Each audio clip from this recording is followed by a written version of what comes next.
In today's video, we are going to unveil the Facebook algorithm. I'm going to show you exactly how it works, how you can make better decisions in your ad account, so you can scale up past $1,000, past $5,000, or even past $10,000 per day in ad spend. So I'm going to say, let's get right into the video. So, how Facebook ads really work. The Facebook ads system. Now, before we dive into the ins and outs of the algorithm of the system, the first thing that you have to understand is that Facebook ads are a system, right? A system derives of inputs, then outputs, which in our instance is revenue. Then we have the algorithm / process, and we have the environment and the feedback. So for Facebook ads, how this looks super simplified is you put $1 in and you hope to get more dollars out, right? You hope to make more revenue. And this is kind of derived by the algorithm. So the algorithm decides essentially how much revenue you make, right? By who it shows you ads to, by showing ads to people who convert, etc., right? Then we have the environment, which I'm going to go in just a second, and then we have the feedback, right? Obviously, if you make less revenue, you have to change your inputs, which could also be your ads. Your website also comes, kind of an input of how good the conversion rate is, etc., right? But if you're making more revenue, then you're putting in. If you're profitable, you most likely just scale up, so you put in more dollars. But if you are making less money, you just decrease the expense because you're putting less dollars in, right? To kind of fix the algorithm, the environment to make more revenue, right? How do you make more money from Facebook, and how do you understand how Facebook ads really work? By improving your environment, right? By improving this little thing right at the top corner. And there are two types of environments. First of all, the uncontrollable ones, which I'm not going to cover in this video, just very briefly. Whether selling sunglasses during a rainy summer when it's always raining, nobody's going to buy sunglasses. Then economic phases. Obviously, if there's like a recession, nobody's going to buy. Then just overall consumer spending habits. For example, if there's like Amazon Prime Day, less people buy from your online shops because more people buy on Amazon, for example, right? But we also have the controllable factors, which, for example, are the page score, the advertiser score, positive and negative ad comments, right?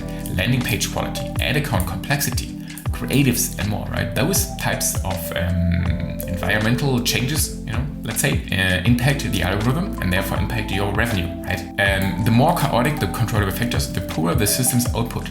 Just as a messy desk reduces focus and productivity, a bad ad environment decreases Facebook ads effectiveness, right? So if you have a complex system, right? If you have a complex ad account, if you have lots of variables which the algorithm has to do changes on, and usually I can focus less if I have a messy desk, right? So to understand how we can use this thing to our advantage, we have to go over Facebook's main goal, and that is to make more money, right? Facebook wants to make more money, obviously, right? And again, very simplified, broken down way.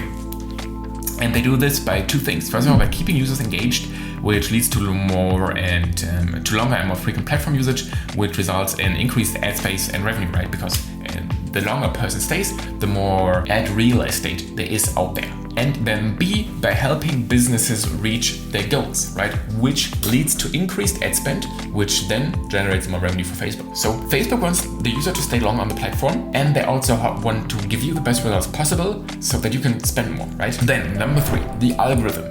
Every impression that your ad gets means that you want to bid, right? Facebook is a bidding platform. Your combination of bid times estimated action rate, I'm going to cover that in a second, plus user value was the highest out of every other advertiser, right? So this is how the Facebook bidding system works, right? You have your advertiser's bid, which is usually automatic because you don't have a cost cap or bid cap, and then estimated action rate, which is how likely a person is to do your desired action, how likely it is to engage with the ad, etc. And then you have the consumer experience. If the value of the user from seeing this ad is good, then you get a good total value, which the higher your total value, if it's higher than from another advertiser who's bidding for the same person, that means you won the ad. For example, there's this 30-year-old pregnant woman, right? And she just started buying clothing for her yet-to-be-born baby. The Facebook pixel tracks her and knows she wants to buy more clothing. Brand A or Brand B, both selling baby clothing, advertise for pregnant women, want to win that impression because it's very likely, let's say her name is Susie, it's very likely that Susie buys, right? So for every impression, there are usually multiple advertisers out there. It doesn't have to be like just for baby clothing. It could also be that Susie is also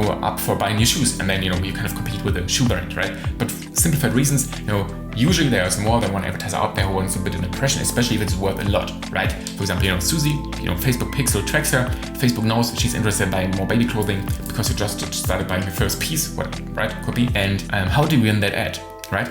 through the combination above, it gets clear who's winning the ad, right? If you have a good bid, if you have a high estimated action rate, means people engage with the ad, you have a high conversion rate, if you optimize for purchases, if your overall store is good, and if the user value is good, right? If a person likes seeing the ad, if it makes them kind of giggle, right? If it engages with it, that's kind of what comes into the user value. And the higher that is, again, the higher your total value. And if your total value is higher, like if brand A's total value is higher than brand B's total value, that means brand A is winning the bid, right? Or the impression. And how can you make sure you win a good auction, right? By aligning with Facebook goals for better results. To get better results, you need to become a better business partner to Facebook, because essentially Facebook wants to give you the best results, but you have to also set up the system so that Facebook treats you as a good business partner. And you do this by, first of all, having a good page flow, right? Then by paying your invoices on time. This is a huge influence. If you ever had a bill go through, being unpaid for maybe a day or two, and that's not good for your advertiser score, right? Then create engaging ads, right? Make an ad which has a high user value. This can't be kind of dense down into one thing. It's not like make giggle and your user value is going up, but overall make ads which are not scammy, which are not stupid looking, which have a high quality, etc. Right? So people like the ad, and by having a converting audiences, make sure your conversion rate, for example, is up. Then by leaving a positive impact on the users, which goes back to having a high conversion rate. For example, if a lot of people buy from your ad, it means you have a good ad, because that leaves a positive impact on the users, right? And then by delivering on time, shipping. So you can set up like your shipping time frame in Facebook, in the Facebook settings, in your business manager settings. And by doing this, you basically, and then by delivering on time, you also get a good kind of advertiser score, right? And this is how you kind of work in Facebook's favor. And then, they give you better auctions, or you win better auctions by doing that. And by winning better auctions, you kind of get better business results, right? And that's how easy it is to align with Facebook, Have a good bid, which is automatically for most of you. Then have a good estimated action rate, good, just overall value of the ad, and good user value, right? People love seeing ads. People don't click hide, for example, on your ads. If people hide your ad, very, very negative for the overall bid. So in summary, by being a good business partner to Facebook, you will be rewarded with improved results, as Facebook wants you to spend more money. To achieve this, focus on enhancing your overall business, creating appealing ads, and ensuring a clean ad environment. It may sound super, super simple, super straightforward, but by having less complexity, by creating simply better ads, by ensuring a better user experience, such as delivery time frame, website experience, conversion rate, good landing page experience, you help the algorithm work in your favor. And then you need to do less and less within your ad account, because the algorithm works in your favor and you get more revenue out than you put in. So that's how simple the Facebook ads system works, broken down into chunks. And this is how you can use the Facebook algorithm to your advantage, by keeping things simple, keeping things clean, and creating better ads. So yeah, I hope you enjoyed this video. Bye.